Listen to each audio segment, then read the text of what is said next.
Hey guys, what's up? Welcome back to the channel. Welcome back to yet another video. And today we will be discussing theropods versus big cats. Now, a disclaimer. I'm not doing this, okay? I am not talking about theropods like megatheropods at their actual weights versus a tiger or a lion. That's not what I'm doing in this video. Just to be clear. What I'm doing is basically what is called pound for pound, which means they're both at equal weights, and that's what I'm trying to discuss. If they were at equal weights, who would win in a fight?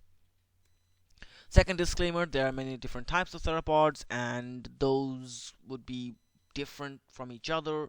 So I can't discuss every single type of theropod. What I would do is I will take three representatives of three different type of theropods, and you guys can extrapolate from my conclusions to other dinosaurs. For example, the first one I will be taking is Spinosaurus, which is primarily animal that fights with its claws. So the extrapolation you will get from the Spinosaurus encounter with big cats, you can extrapolate it to things like Dinochirus, Therizinosaurus, etc. Secondly, it's what I call the agile all-rounder, like the Utahraptor or any other dromaeosaur. So in this case, they are more agile, they have more well-rounded weaponry like bites and claws. So something like Megaraptorans, some of the Allosaurids, which had big claws, would be included in this. And finally is the massive Megatheropod build, which is going to be represented by the T-Rex, but things like Giganotosaurus, Carcharodontosaurus, or Mapusaurus, Carnotaurus, all of those can be represented in this. So one thing you would notice between these three categories is that they are quite different in their builds. T-Rexes are a bit more of a brawler, they're a bit more chunky. Spinosaurids are a weird bunch, to say the least, and then there is the raptors, which are more agility focused. So there are some GDIs, which explains that why at equal weight they look so different. The raptor is very thin, whereas the T-Rex is very chunky. So the matchups for this, I could have used the same big cats for all three, but in the interest of variety, I'm going to use three different type of big cats for three different matchups. And remember, for these matchups, all these creatures are 200 kilograms. So the cats are 200 kilograms, the dinosaurs are 200 kilograms as well. So the first matchup is lion versus T-Rex, second one is tiger versus Spinosaurus, and third one is leopard versus Utahraptor. So first, let's get into the lion versus T-Rex, and you can see that this is the size comparison between the two at equal weights. They are both apex predators of their time.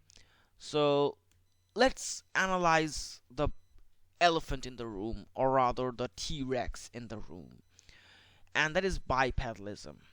So theropod bipedalism is weird.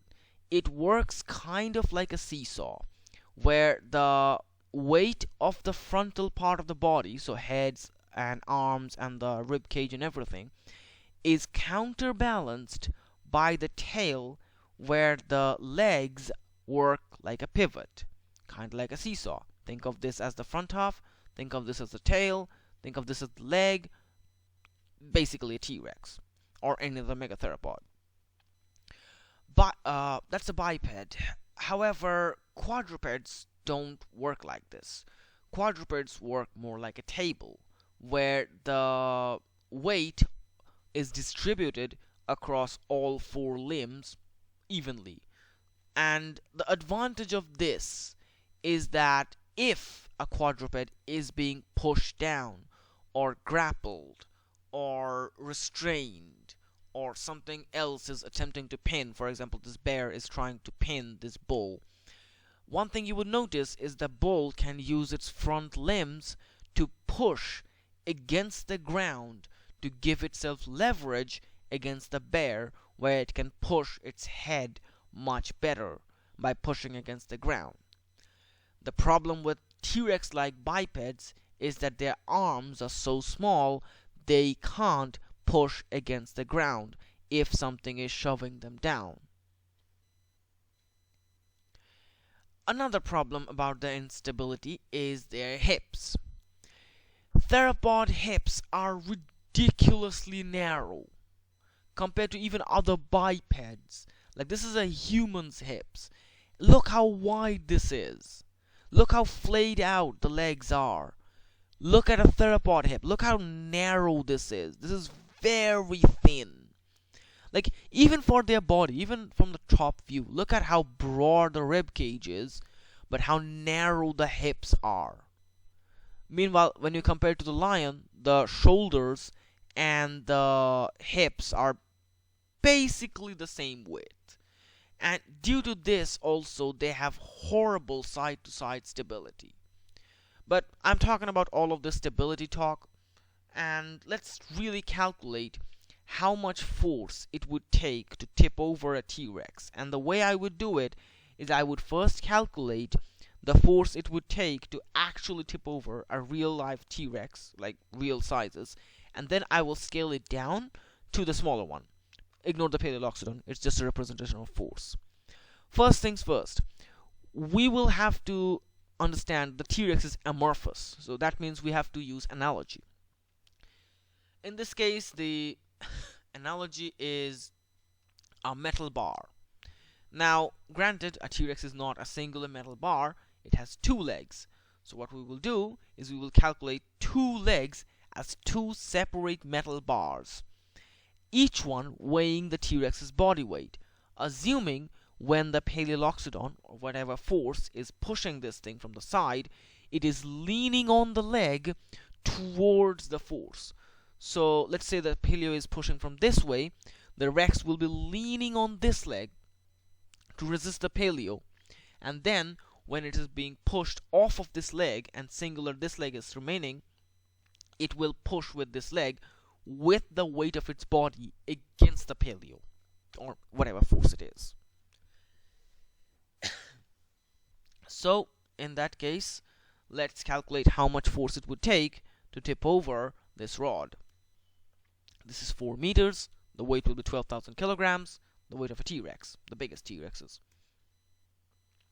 This is the formula, you can see the math, and in order to tip over one of the legs, it would only take 14,000 newtons, a little over 14,000 newtons, or 1,440 kilogram force, which is going to be doubled because of two legs. You can look in the calculations on the screen and do the math for yourself.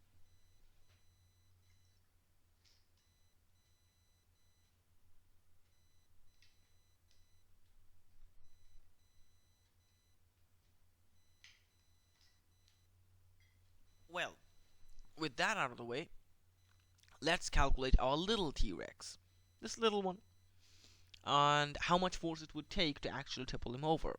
With the same formula, we find that his length, or his height in this case, is 1.06 meters. The radius, or the foot, is going to be 12 centimeters wide, or like 12 centimeters is the radius of the foot, so it's 24 centimeters wide, and it's about 0.12 meters. The force needed will be 222 newtons, or 22.65, which is almost 23 kilograms of force to tip over one leg. Now for two legs, it is going to be double of that, so that is 45.3 kilogram force, or 444.24 newtons. Feel free to pause the video and calculate for yourself.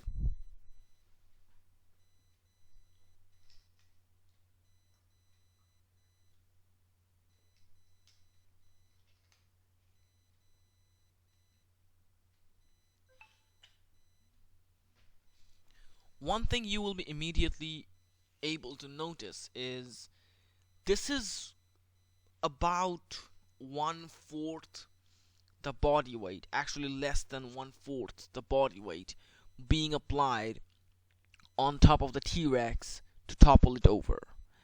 A lion jumping on it will have way more force than this.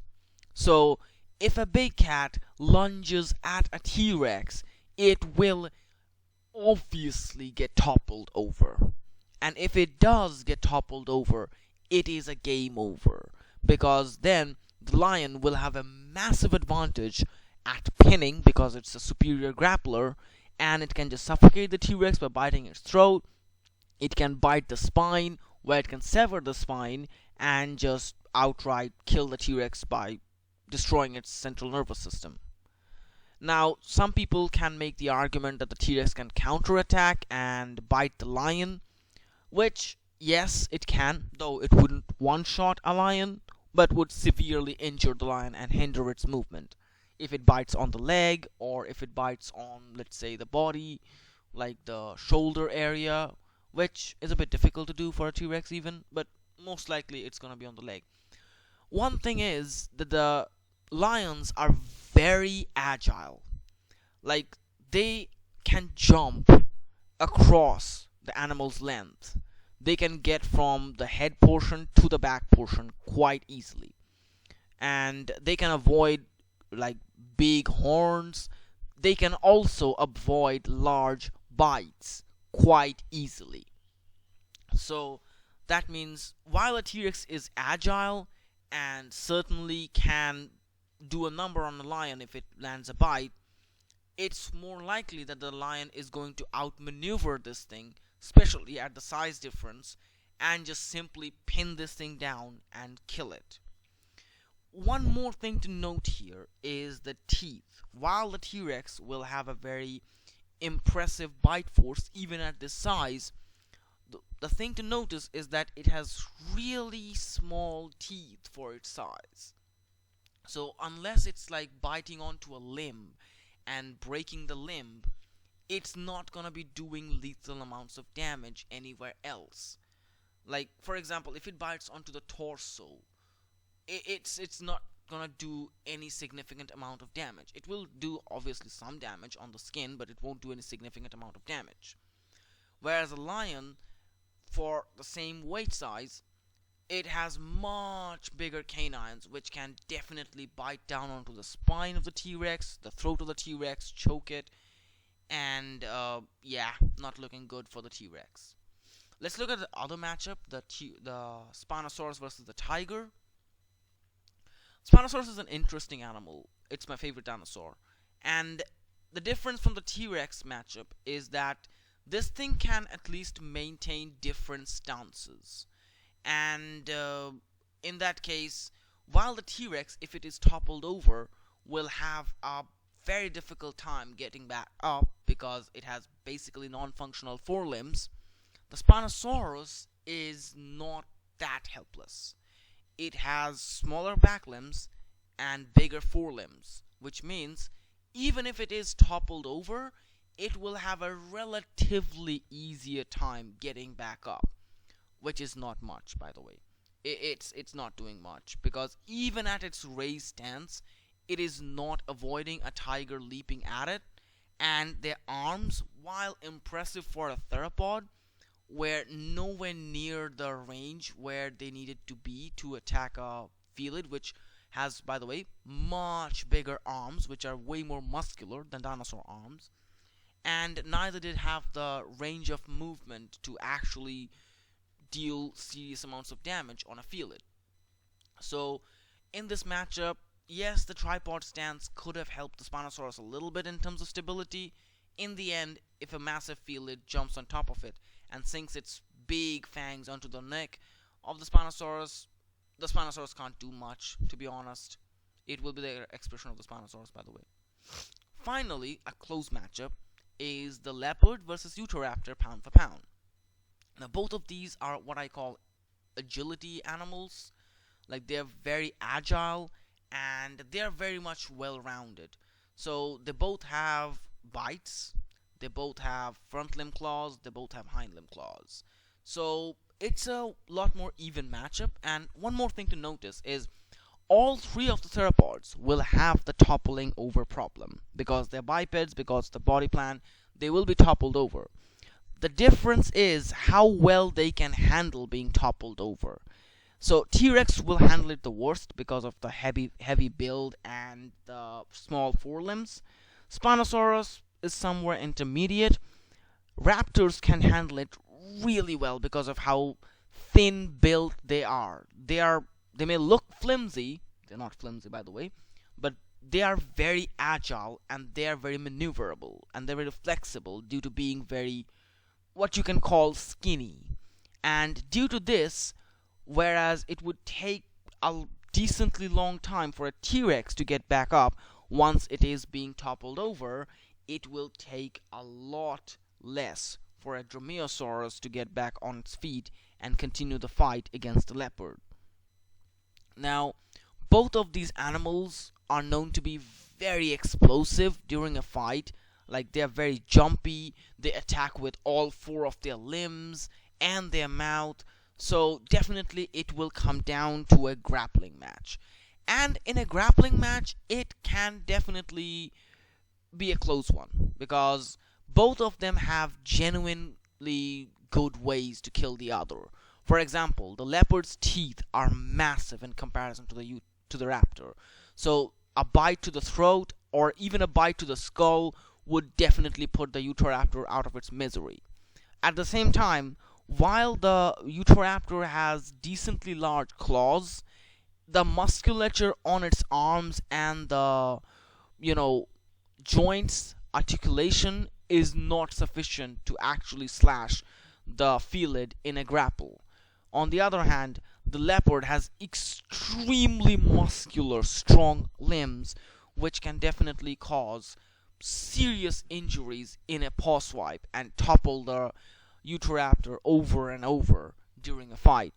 At the same time, while the claws of the Utahraptor will probably be bigger, including the toe claw on the hind limb, the leopard will have more force behind their claws. So I think that kind of balances it out. Especially in terms of grappling, the leopard will be much better, whereas in terms of piercing, the Utahraptor will definitely have the edge here. In terms of bite, however, the leopard has the more meaner bite that can actually do serious damage, whereas Utahraptor's bite would most likely leave the felid with superficial wounds. But due to the fact that the Utahraptor has genuine wind cons, especially with the toe claw, it can definitely injure the felid during a grapple. Though I think if the toe claw can get into any of the vitals, it can definitely kill a felid. But the probability of that is not very high. It can definitely happen, but it's not as high as, let's say, the leopard just grappling this thing and just biting its throat off.